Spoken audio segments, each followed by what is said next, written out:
This week, the North Carolina legislature returned to session. During their return to session, the news cycle was filled with the story of tens of thousands of teachers descending upon Raleigh, protesting their salary and benefits. What got lost in that news cycle was another story, a story where the treasurer of the state of North Carolina announced that he was levying a 15% tax on medical providers for the services they provide to state employee health plan members. Now, it wasn't really a tax, but that's just semantics. What he really did was announce that he was directing Blue Cross Blue Shield, the administrator for the state employees health plan, to cut reimbursement to healthcare providers across the state by 15% to fix the state's budget. Now, let's deal with the semantics on that. Whether it's an expense reduction or a fee reduction or a tax, whenever the government tries to unilaterally reduce the compensation for an individual, or in this case, a profession, it's a tax, ladies and gentlemen. As a friend of mine is fond of saying, if it quacks like a duck and walks like a duck, it's a duck. So, as soon as that story came out, our clients began calling me with two questions. First was, what will all this mean? And secondly, can he do this? So let's address those questions. What does it mean? What it means is the treasurer is using the size and power of the state employee health plan, the largest employer in the state, covering over 500,000 people with a cost or a budget of $2.5 billion, to bully the insurance companies to try to reduce reimbursement to hardworking physicians across the state. That's really what it means.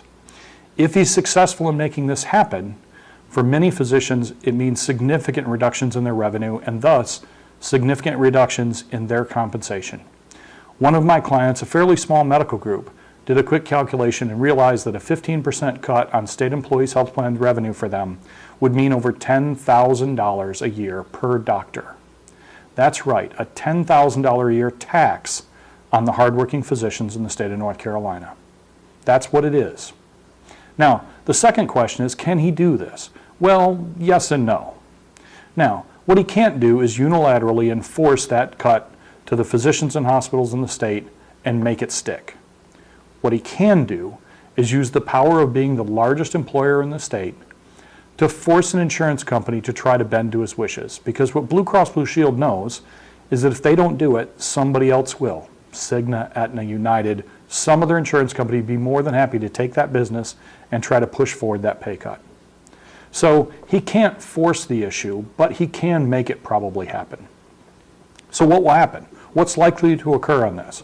Well, what's likely to occur is Blue Cross or whoever takes over the state employees health plan, if they refuse, will push out amendments to the contracts of all the physicians and hospitals across the state, driving down their rates. That will put doctors in a very difficult position.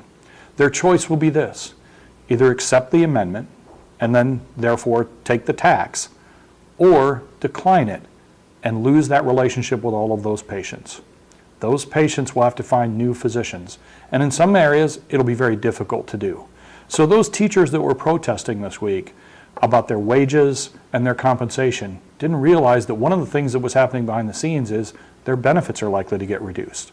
They're likely to be considered almost second-class citizens when it comes to their health care, because unlike the rest of the Blue Cross network, they're likely to have a smaller network to choose from, and in all likelihood probably have to break some physician relationships and find a new doctor.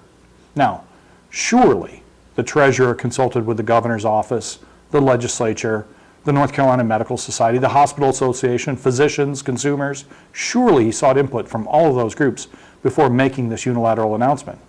Well, unfortunately it appears that he didn't. Unfortunately it appears he was flying solo, because it appears that everyone else was caught just as surprised as I was to read his press release. Now, there is a problem with the state budget. Of course there is. There's a problem with health care costs. Of course there is.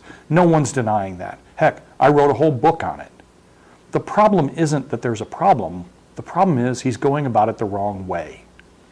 A draconian approach to cutting reimbursement by a CPA who clearly doesn't understand how healthcare is delivered or financed is just wrong.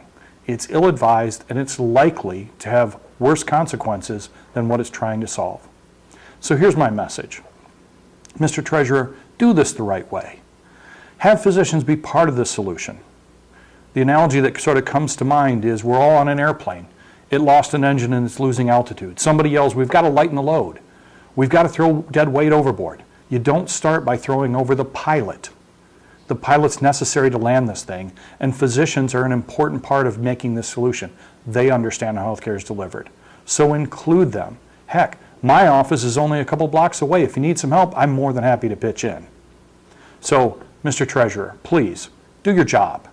Do it right. Involve physicians, involve consumers. Let's make something sustainable, and let's stop making idiotic, ill-informed statements about cutting reimbursement to hardworking physicians, when all it will do is make this problem worse and take the state employees' health plan, which doesn't deserve it, and turn them into second-class citizens. Thank you, and good day.